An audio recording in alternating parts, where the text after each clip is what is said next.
사무엘 상하서 말씀으로 함께 보는 새날을 여는 새벽 말씀입니다. 저는 대전평화교회 강민 목사입니다. 오늘 우리가 함께 살펴볼 말씀은 사무엘상 16장 1절로부터 5절까지 말씀입니다. 여호와께서 사무엘에게 이르시되 내가 이미 사울을 버려 이스라엘 왕이 되지 못하게 하였거늘 내가 그를 위하여 언제까지 슬퍼하겠느냐. 너는 뿔에 기름을 채워 가지고 가라. 내가 너를 베들레헴 사람 이새에게로 보내리니 이는 내가 그의 아들 중에서 한 왕을 보았느니라 하시는지라. 사무엘이 이르되 내가 어찌 갈 수 있으리까. 사울이 들으면 나를 죽이리이다 하니 여호와께서 이르시되 너는 암송아지를 끌고 가서 말하기를 내가 여호와께 제사를 드리러 왔다 하고 이새를 제사에 청하라. 내가 내게 행할 일을 가르치리니 내가 내게 알게 하는 자에게 나를 위하여 기름을 부을지니라. 사무엘이 여호와의 말씀대로 행하여 베들레헴에 이르매 성읍 장로들이 떨며 그를 영접하여 이르되 평강을 위하여 오시나이까. 이르되 평강을 위함이니라. 내가 여호와께 제사하러 왔으니 스스로 성결하게 하고 와서 나와 함께 제사하자 하고 이새와 그의 아들들을 성결하게 하고 제사에 청하니라. 사무엘상 16장 1절로부터 5절 말씀입니다. 이스라엘은 사울이라고 하는 왕이 나라를 다스리고 있습니다. 이스라엘 백성은 왕이라는 제도가 자신들의 생각과 처지와 상황에 가장 적절한 대안이라고 생각했고 자신들에게 가장 도움이 될 만한 제도 같아 하나님께 요청하여 왕을 세웠습니다. 자신들의 평안을 위해서, 자신들의 행복을 위해서, 자신들의 자유와 안위를 위해서 스스로 지혜를 내어 선택한 것입니다. 사무엘상 8장에서 왕을 선택한 후 오늘 이제 16장에 이르렀습니다. 자신들의 행복과 안위를 위해 왕을 선택했는데 왕을 선택함으로 말미암아 이스라엘 백성이 실제로 삶이 평안해지고 행복해졌는지 우리는 확인해 봐야 합니다. 그런데 성경을 보면 이스라엘이 왕으로 인해 그다지 행복해진 것 같지 않습니다. 여러 차례 전쟁이 있었고 그때마다 전쟁에서 승리했습니다. 그러나 자신들이 세운 왕 사울로 인한 승리가 아니었습니다. 그렇다고 백성에게 승리가 돌아간 것도 아닙니다. 이미 살펴보았듯이 암몬 사람 나하스가 올라왔을 때 이스라엘은 전쟁에 나가기 전에 이미 자신들이 세운 왕 사울 때문에 엄청나게 두려운 일을 경험합니다. 한 겹의 소를 각을 떠서 이스라엘 모든 지경에 두루 보내며 하는 말이 전쟁에 나오지 않으면 너희를 이와 같이 만들어 버리겠다 입니다. 이스라엘 백성은 전쟁에 나가 적군을 보고 두려워 떨기 이전에 이미 자기 팀 장수가 하는 말에 덜덜 떱니다.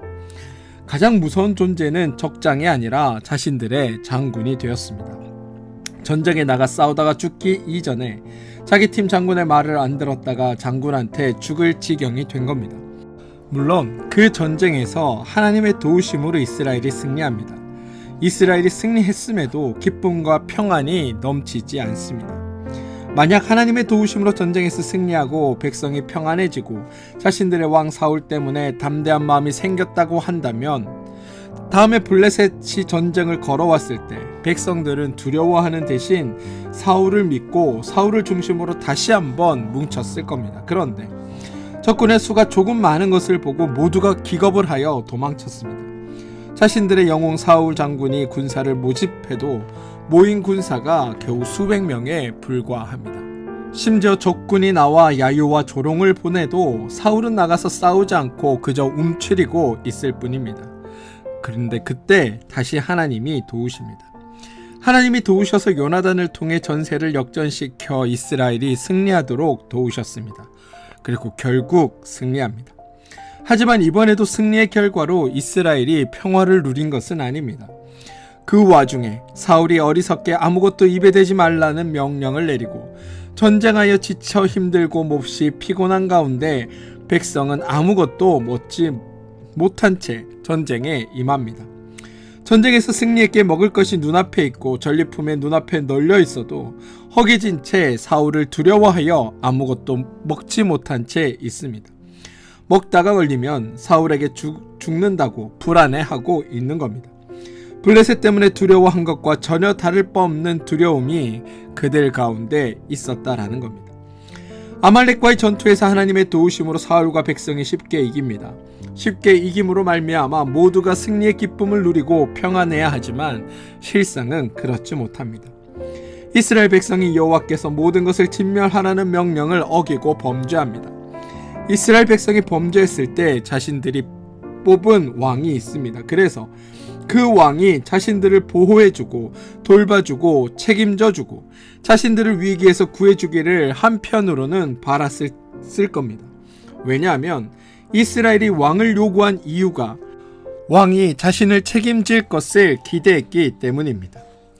왕은 백성의 책임자고 백성의 지도자이기에 왕으로서 자기의 책임을 지고 백성을 위하는 모습이 있어야 합니다. 자신이 잘못 가르치고 자신이 잘못 인도하고 자신이 잘못했다고 백성 앞에서 그리고 하나님 앞에서 백성들을 보호할 수 있어야 합니다. 그런데 사울왕은 전혀 그렇게 행동하지 않습니다.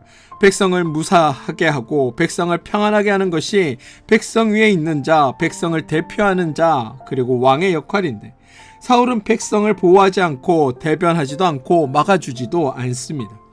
사무엘상 15장 21절 다만 백성이 그 마땅한 멸할 것 중에 가장 좋은 곳으로 길갈에서 당신의 하나님 여호와께 제사하려고 양과 소를 끌고 왔나이다 라고 말할 뿐 그들의 어떤 대변이나 사무엘의 지적함에 대해 백성들을 보호해주지는 않습니다. 백성을 보호해주지 않을 뿐만 아니라 백성의 죄를 대표자로서 대신 짊어지려고도 하지 않습니다.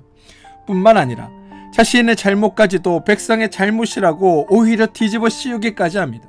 사무엘이 사울에게 하나님의 명령을 어겼다라고 말하자 사울이 하는 말이 24절 사울이 사무엘에게 이르되 내가 범죄하였나이다. 내가 여호와의 명령과 당신의 말씀을 어긴 것은 내가 백성을 두려워하여 그들의 말을 청종하였음이니이다 라고 말합니다.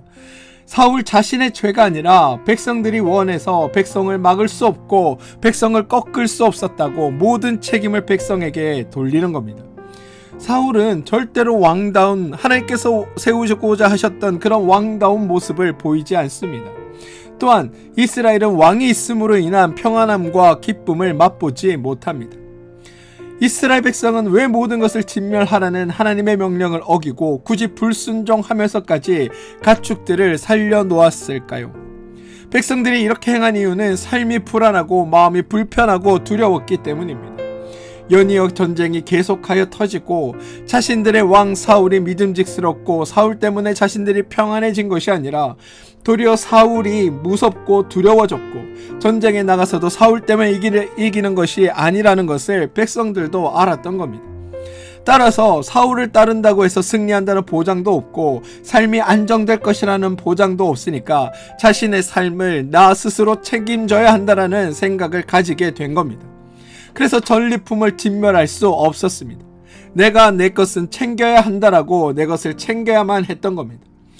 이 사건은 여러분 광야에서 이스라엘의 만나 사건과 똑같은 겁니다. 하나님이 내일도 만나를 공급하신다는 것을 알았다면 절대 다음날 아침까지 만나를 남겨둘 이유가 없습니다. 그런데 반대로 하나님이 내일도 만나를 내려주신다는 것을 알지 못한다면 내일의 만나까지 챙겨둬야 되는 게 챙겨야 하는 게 우리 사람들의 심정인 겁니다. 백성은 사울이 믿음직스럽지 못하기 때문에 불안하기 때문에 자신의 삶을 책임질 만한 것들을 마련하려고 한 겁니다. 그래서 따로 챙겨두어야 하고 대비를 해야 했던 겁니다.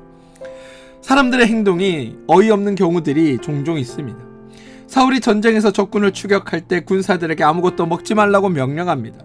아무것도 먹지 말라는 자기 명령이었기에 요나단이라도 죽어야 한다라고 말합니다. 그런데 정작 자신은 하나님의 말씀을 어겼음에도 전혀 아무런 결과가 자신에게 주어질 것이라고 생각하지 못하고 있습니다. 백성이 왕의 말을 어긴 것보다 더 엄중하게 왕이 하나님의 말씀을 어겼음에도 자신은 백성을 용서하지 않으면서 자신은 하나님께 용서를 빌고 있는 이 이율배반적인 행동이 사울을 통해 자연스럽게 드러납니다. 사무엘에게 자신을 하나님 앞에 용서받게 해달라고 할 뿐만 아니라 백성 앞에서 위신이 떨어지지 않게 해달라는 부탁까지 합니다. 자신은 하나님의 말씀 어기는 것을 쉽게 하면서 백성 중 하나는 자기의 말을 어기면 결단코 살지 못한다라는 논리로 자기의 백성들을 억압하는 게 바로 사울의 모습입니다. 자기중심적인 모습입니다. 이스라엘은 도움을 받기 위해 왕을 뽑았습니다. 백성이 왕을 요구할 때 분명히 하나님께 왕으로 인해 백성이 당할 결과가 무엇인지를 하나님은 그들에게 알려주셨습니다. 왕으로 인해 백성들이 보호받는 것이 아니라 결국은 백성이 왕의 종이 될 것이라며 하나님은 경고하셨습니다. 그러나 아무도 하나님의 이런 가르침을 배우려고 하지 않습니다. 모든 것은 하나님의 말씀대로 이루어졌습니다. 왕이 있음에도 백성들에게는 평안이 없고 안식이 없고 근심과 걱정이 물러가지 않고 오히려 두려움이 그들을 사로잡습니다. 그래서 하나님의 말씀과 명령이 있었음에도 그것대로 행하지 못하고 자신의 안위를 스스로 챙겨야만 했던 상황이 이스라엘 백성들에게 닥쳐온 상황이라는 겁니다.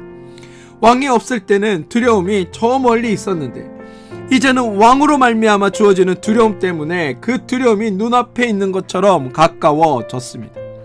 성경을 보면 백성들이 세운 왕 사울 때문에 이스라엘 백성만 두려워한 것이 아닙니다. 사무엘도 두려움에 빠져 있습니다. 이스라엘이 안타까운 처지에 빠져 있자 하나님이 이스라엘을 내버려 두지 않고 새로운 왕을 세워 그들을 돕고자 사무엘을 보내려고 합니다.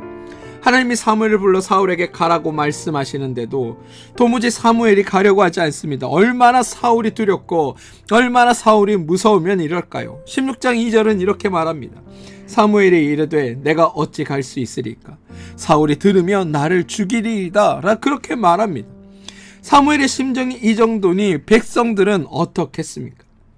사무엘이 베들레헴에 도착합니다.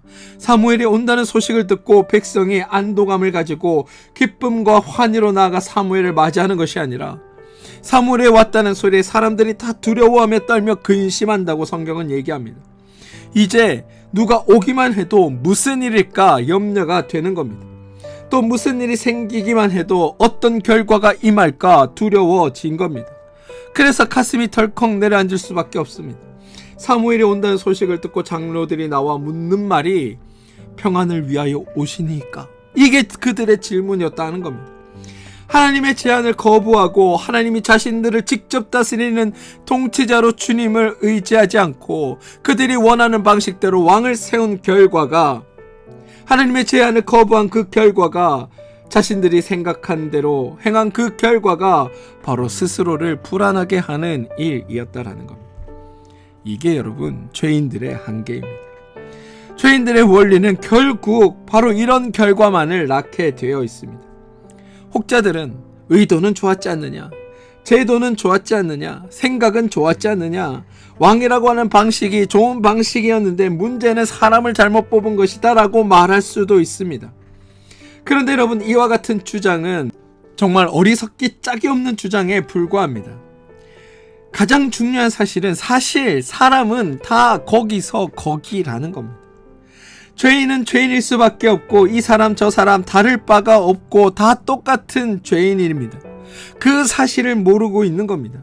다른 사람, 합당한 사람, 적당한 사람 그런 사람은 없습니다. 그래서 하나님을 믿어야 하는 겁니다. 그렇게 두려움을 떠는 이스라엘 가운데 하나님이 사무엘을 보내셨습니다. 이스라엘의 경험을 통해 우리는 정말 중요한 교훈을 얻을 수 있는데요. 사랑하는 성도 여러분, 우리의 지혜와 판단으로 선택한 것들이 결국 우리에게 참된 평안과 행복을 가져다 주지 못한다라는 겁니다. 이스라엘이 왕을 요구했을 때 그들의 의도는 좋았습니다. 평안과 안전을 원했고 다른 나라들처럼 강력한 지도자가 있기를 바랬습니다. 그런데 결과가 어떻습니까? 왕이 있기 전보다 더 큰 두려움과 불안 속에 살게 된 것입니다. 적군보다 아군의 장수가 더 무서운 존재가 되었고 승리한 후에도 그들 가운데 평안은 없었으며 도리어 더 큰 걱정과 염려가 그들을 짓누르게 되었습니다. 이게 바로 죄인들 선택의 한계입니다. 우리는 종종 우리의 지혜로 세상의 모든 문제를 해결할 수 있을 것처럼 생각하고 살아갑니다. 그리고 내 마음과 내 뜻과 내 방식대로 행하다가 진짜 원하고 진짜 있어야 할 결과를 얻지 못한 채 살아갑니다. 그러면서 운이 나빴다는 둥, 이 일을 한 데 있어서 저 사람이 방해를 했다는 등, 어떻게 일이 잘 풀리지 않았다는 둥 이야기합니다. 그런데 여러분 그거 다 틀렸습니다. 하나님을 의지하고 하나님을 붙들고 하나님의 방식과 하나님의 인도하심과 이끄심대로 행해야 될 우리가 하나님은 보지 않고 우리의 좋을 대로 행했기 때문에 생겨난 결과인데 그 결과에 우리는 다른 원인을 갖다 붙이고 있다는 겁니다. 우리는 하나님보다 다른 것들에게 의지하려고 할 때가 매우 많습니다. 더 좋은 직장, 더 많은 재산, 더 높은 지위, 더 좋은 인간관계가 우리를 행복해 줄 것이라고 생각합니다. 그런데 이스라엘의 경험에서 보여주듯 하나님이 아닌 것을 의지할 때 우리는 더 큰 불안과 두려움에 빠지게 됩니다. 이 사실을 아셔야 합니다. 이게 우리의 삶을 지배하는 원리입니다. 하나님만이 우리에게 참 행복과 기쁨을 줄 수 있다. 이것을 모르면 그 어떤 것이 우리 삶에 주어진다 하더라도 우리는 참된 평안과 기쁨을 누릴 수 없습니다. 여러분들은 그런 어리석은 것들을 구하지 않고 오직 하나님을 구하며 하나님이 주시는 그것 안에 참 기쁨과 감사를 누리며 살아가는 여러분들 되시길 소망합니다. 그런데 오늘의 말씀이 우리에게 희망이 되는 지점이 하나 있습니다. 뭐냐면 이런 절망적인 상황 가운데서도 하나님은 이스라엘을 포기하지 않으셨다라는 겁니다. 백성들이 두려움에 떨고 사무엘조차 사울을 무서워하는 그 상황에서 하나님은 새로운 왕을 세우기 위해 사무엘을 보내셨습니다. 이게 하나님의 은혜이며 우리의 삶을 지배하고 계신 하나님의 사랑입니다. 우리의 실패와 한계에도 불구하고 하나님은 우리를 포기하지 않으십니다. 우리가 잘못된 선택으로 말미암아 그 결과로 고통받을 때도 하나님은 그래 잘됐다, 네가 그렇게 행하더니 꽃이다라고 말씀하시는 것이 아니라 우리 가운데 새로운 길을 열어주고 계신다라는 겁니다. 우리의 의로움이나 지혜 때문이 아니라 순전히 하나님의 은혜로 말미암아 주어지는 그 일들이 우리 삶에 있다라는 겁니다. 저는 여러분들이 이 사실을 깨닫게 되길 소망합니다. 진정한 평안과 안전은 왕에게서 오는 것이 아니라 하나님께로부터 오는 겁니다. 진정한 평안과 안전은 내가 바라고 갈구하던 좋은 직장이나 더 많은 재산이나 더 높은 지위나 더 좋은 인간관계로부터 오는 것이 아니라 하나님께로부터 오는 겁니다. 우리가 하나님을 신뢰하고 하나님의 방법을 따를 때 비로소 참된 평안을 누릴 수 있는 겁니다. 이스라엘은 사무엘에게 이렇게 말합니다. 평안을 위하여 오시나이까? 이렇게 물었던 것처럼 오늘도 우리는 참된 평안을 갈망하며 살고 있는 것 아닙니까? 그 평안은 이 세상의 어떤 제도나 사람이나 물질로부터 오는 것이 아니라 오직 하나님으로부터 온다는 사실을 여러분들 기억해 주시기 바랍니다. 우리 모두 죄인이라는 그 한계를 인정하고 하나님의 은혜를 의지하는 성도들이 되어 주시길 소망합니다. 우리의 선택과 판단보다 하나님의 뜻을 구하며 세상의 것들보다 하나님 안에서 참된 안전과 평안을 누리는 그런 믿음의 사람들로 살아주시길 주님의 이름으로 축원드립니다. 기도하겠습니다. 주님, 우리가 때로는 이스라엘처럼 하나님보다 다른 것들에 의지하며 살았습니다. 우리의 지혜와 판단이 우리를 행복해 줄 것이라고 착각하며 살았습니다. 이런 우리를 용서하여 주시옵소서. 우리로 하여금 죄인의 한계를 깨닫게 하여 주시고 아무리 좋은 의도로 아무리 합리적인 생각에서 선택한다 하더라도 하나님 없이는 결국 죄의 결과만을 낳을 수 없음을 알게 하여 주시옵소서. 우리의 실패와 한계에도 불구하고 우리를 포기하지 않으시고 새로운 길을 열어주시는 하나님의 은혜를 우리가 깊이 깨닫게 하여 주시고 우리의 의로움이나 지혜 때문이 아니라 순전히 하나님의 은혜로 구원받았음을 고백하게 하여 주셔서 참된 평안과 안전이 이 세상 어떤 것에서부터 오는 것이 아니라 오직 하나님께로부터만 온다는 것을 믿어 나가는 우리들이 되게 하여 주시옵소서. 세상의 것들에 의지하려는 유혹을 이기게 하시고 오직 하나님만을 신뢰하는 성도들이 되어 살아가게 도와주시옵소서. 그래서 하나님의 뜻을 구하고 하나님 안에서 참된 평안과 기쁨을 누리는 복된 인생이 되게 하여 주시옵소서. 예수님 이름으로 기도합니다. 아멘.